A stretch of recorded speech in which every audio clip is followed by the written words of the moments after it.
Je vais vous faire une confidence. Tu peux me raconter tout ce que tu voudras. C'est merveilleux d'entendre parler comme ça.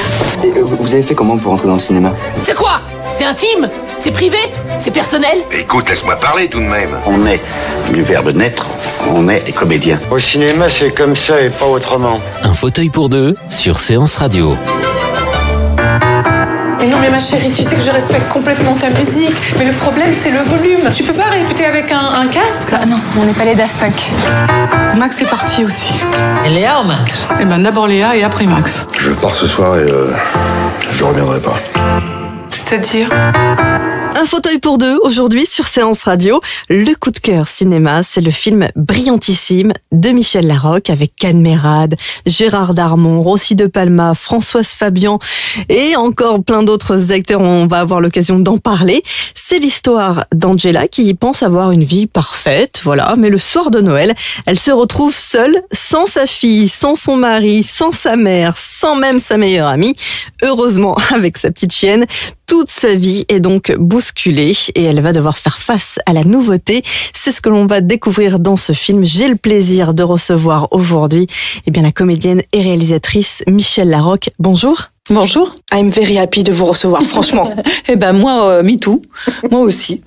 Alors Michel, vous venez nous présenter donc votre premier film en tant que réalisatrice. Ça sort le 17 janvier, donc dans les salles de cinéma. Ça s'appelle Brillantissime. Un film avec 3000 coprods quand même. Ouais, 3000 coprods qui sont génériques. Et ça chaque fois que je vois ce générique, je suis émue. Parce que c'est une super aventure humaine. J'avais envie d'embarquer les gens qui font pas ce métier sur la planète cinéma, parce qu'on a des émotions dingue quand même quand on fait un film, et on a eu des grosses émotions parce on était parti sur une idée de film qui s'est pas fait parce que justement ça parlait de terrorisme et que c'était avant tous les terribles attentats. Et après je leur ai proposé de passer à Brillantissime que je développais parallèlement, qui n'a rien à voir et comme genre et comme sujet. Et ils sont tous restés et voilà. Et du coup il y a des coprods dans la France entière. Là je suis allée faire 30 avant-premières. Ils sont partout, je les retrouve partout. C'est une grande famille et c'est très très joyeux de se retrouver. Et là, ils font même la promo avec moi. Ils sont dans le public, dans plein d'émissions. Donc voilà, ils peuvent dire. Il y en a qui ont donné, ça dépendait des contreparties qu'ils avaient, mais enfin, on pouvait être coprod au départ pour 1 euro. Il y en a qui ont donné 1 euro, qui vont dire mon film sort demain. Et j'adore cette idée. Alors vous jouez le personnage d'Angela, un personnage que vous connaissez déjà puisque vous l'avez joué au théâtre. Oui, c'est ça. C'était un monologue. C'était une pièce anglaise, donc c'était Angela qui racontait un peu ce qui lui était arrivé. Et j'adorais l'interpréter parce qu'elle est très sincère, elle est vraie, elle dit les choses comme elles sont. Elle essaie pas de se mettre en valeur. Elle est un peu perchée et en même temps, elle est courageuse. Elle se pose les bonnes questions. Elle se pose pas en victime. Et elle pourrait se poser en victime vu ce qui lui arrive, puisqu'elle est un peu lâchée par tout le monde le soir de Noël. Voilà, c'est ça. Elle se retrouve toute seule le soir de Noël. Son mari la quitte, sa fille s'en va. Sa mère part en voyage et sa meilleure amie prend des cachets pour dormir les soirs de fête. Donc son psy, il est un peu, c'est Can Merad, il est il a des méthodes un peu spéciales. Il va sur le terrain avec ses patients. Enfin bon, il est très amoureux d'elle surtout, donc il a pas trop envie qu'elle se reconstruise. Et elle va rencontrer ce personnage sorti d'un film de Capra, qui est un vendeur de fruits, philosophe, qui est Gérard Darmon.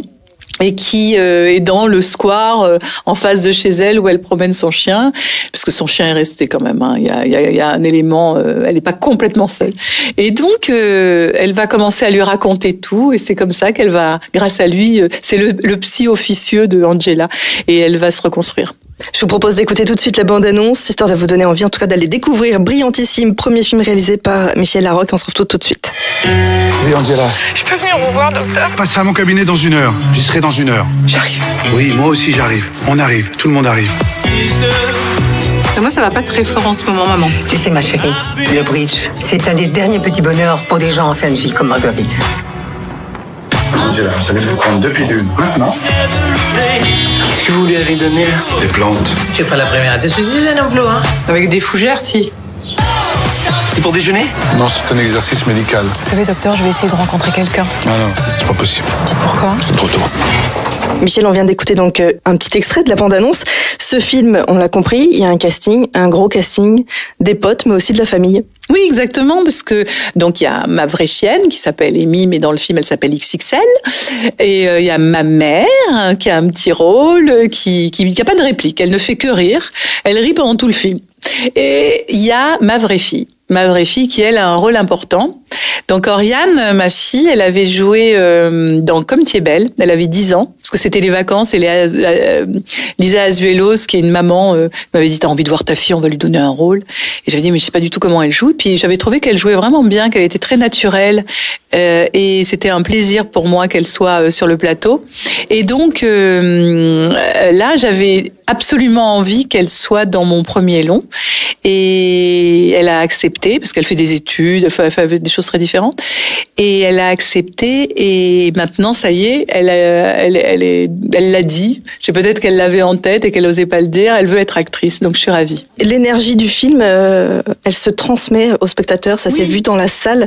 Les gens ont bien ri. Oui, mais c'est un film qui parle d'amour. D'abord d'amour de soi, pour soi, parce que on oublie toujours, mais la première vraie grande histoire d'amour, ça doit être l'amour qu'on se porte à soi-même pour pouvoir justement être capable d'aimer les autres et de transmettre tout ça. Donc c'est un film qui parle d'amour, mais c'est un film qui est fait avec de l'amour. Il y a tellement d'amis dans ce film, et voilà, c'est comme une grande famille qui a fait ce film.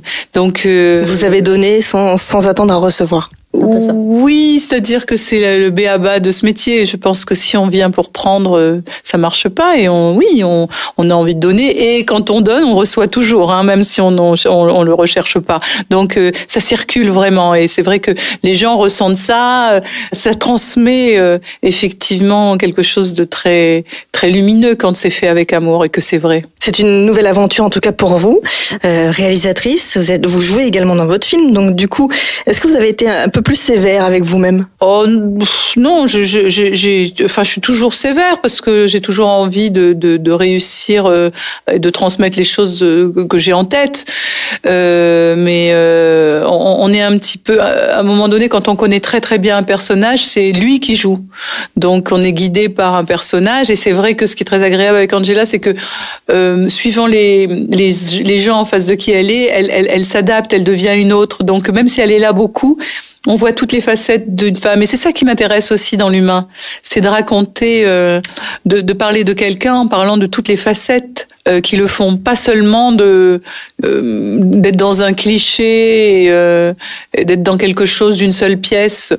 C'est pas aimer l'humain que de penser ça de quelqu'un. Alors, un film où on s'affirme. On parle donc d'amour, d'amitié, de famille, de ses peurs et du fait que pour réussir, il faut s'affirmer en tant que femme. Oui, c'est ça, il faut apprendre à s'aimer. Il faut apprendre à s'aimer parce que tout d'un coup, c'est la façon une façon de se connaître, de s'accepter, de se connaître et donc d'être dans sa vraie vie. Et à partir du moment où on est arrivé à ça, on peut être attiré par les bonnes personnes. Et là, c'est ce qui va se passer pour Angela. Un film avec un super timing, un super rythme en tout cas dans le montage et aussi la BO. Il y a eu un travail au millimètre près. Oui, Alex Baupin a vraiment écrit une musique formidable. En plus, elle est importante dans l'histoire aussi, puisqu'il y a des chansons qui existent vraiment. Entre autres, il y a une chanson qui est chantée par Benabar au moment du cimetière du Midi, sur un poème qui avait été écrit par mon arrière-grand-oncle. Donc voilà, il y a quelque chose de comme ça qui a été mis en musique par Alex.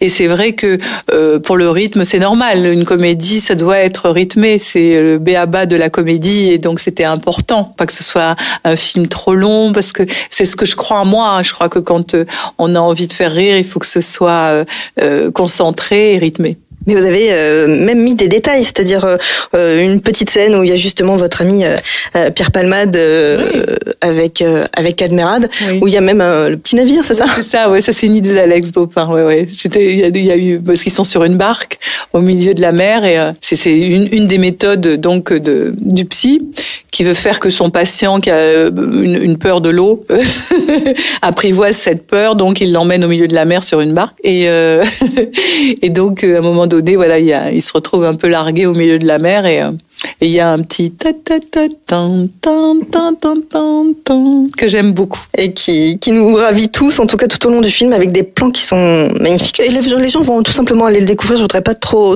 en dire. En tout cas, revenons juste un petit peu sur ce fameux casting. Rossi de Palma, Cadmerade, Pascal Elbé, Françoise Fabian, Oriane Deschamps, donc votre fille, Marthe Villalonga, Michel Moretti, votre maman, Diana Larocque, Pierre Palmade, Moussa Mascri, Jean Benguigui, Michael Youn, toute la bande à Fifi, des gens avec qui vous aussi vous avez déjà tourné. Oui, voilà. Et puis c'est surtout des gens que j'aime et que j'admire et qui comptent pour moi. Et c'est pas seulement parce que je tourne avec eux, parce qu'il y en a plein d'autres et puis que j'aurais adoré avoir dans le film, mais malheureusement il y avait pas de personnages qui pouvaient leur convenir. Mais c'est mes amis chéris et c'est surtout des très très grands comédiens. Un souvenir peut-être du tournage? On a fait la fête énormément. On a fait la fête parce qu'il y a des endroits à Nice qui sont formidables pour ça et qu'il y a des musiciens qui arrivent et on chantait, on était tous sur les chaises et on chantait tout notre cœur et ça nous a aidé à faire un film tous ensemble. Nice, c'était vraiment dans votre cœur absolument comme lieu de tournage? Oui, bien sûr. D'abord, j'ai passé toute mon enfance à Nice et je suis restée à Nice jusqu'au moment où j'ai décidé d'être comédienne et de partir à Paris. Donc j'avais 22 ans et j'ai carrément habité dans l'immeuble où habite Angela, c'est l'immeuble de mon enfance et c'était surtout parce qu'après le 14 juillet 2016, moi je pouvais pas imaginer tourner ce film ailleurs et je voulais rendre hommage à cette région et montrer à quel point elle est belle, elle est lumineuse et elle est vivante. Michel, ce film, c'est une part de vous que vous nous offrez quelque part. Comment vous vous sentez et comment ça s'est passé les projections avec le public? Ça a été merveilleux parce que j'ai eu la chance de faire déjà 30 avant-premières et que ça a été un énorme succès. Les salles pleines, les gens debout et heureux, très heureux d'avoir connu Angela, d'avoir connu l'histoire d'Angela et se sentant plein de force. Et il y a des tas de femmes qui me racontaient leur expérience personnelle et voilà, il y a quelque chose de très joyeux parce qu'on est tous ensemble et on se pose les mêmes questions, les bonnes questions sur la vie et ça fait du bien. Un film qui fait du bien, c'est sûr, ça s'appelle Brillantissime, c'est dans les salles de cinéma le 17 janvier. Michel, mille merci. Et si vous deviez dire justement à nos auditeurs, allez voir ce film parce qu'il est brillantissime comme vous. Merci, à bientôt.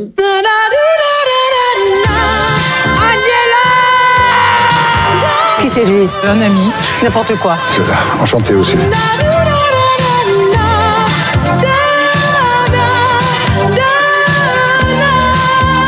Ça me fait du bien de vous voir vous reconstruire.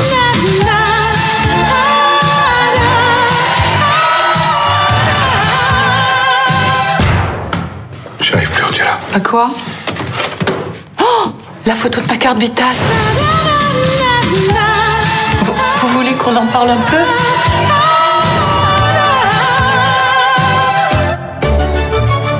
Un fauteuil pour deux sur Séance Radio. Le lundi soir, Fan Footage s'installe sur Séance Radio. Si je peux me permettre cette expression, mais c'est vraiment un film, je trouve, qui a le cul entre deux chaises. Selon vous, messieurs, sommes-nous dans une démarche, dans une avancée sociale ou purement opportuniste, pour être plus clair? À 19h, retrouvez Thomas Camacho et Pierre Delors. Séance Radio.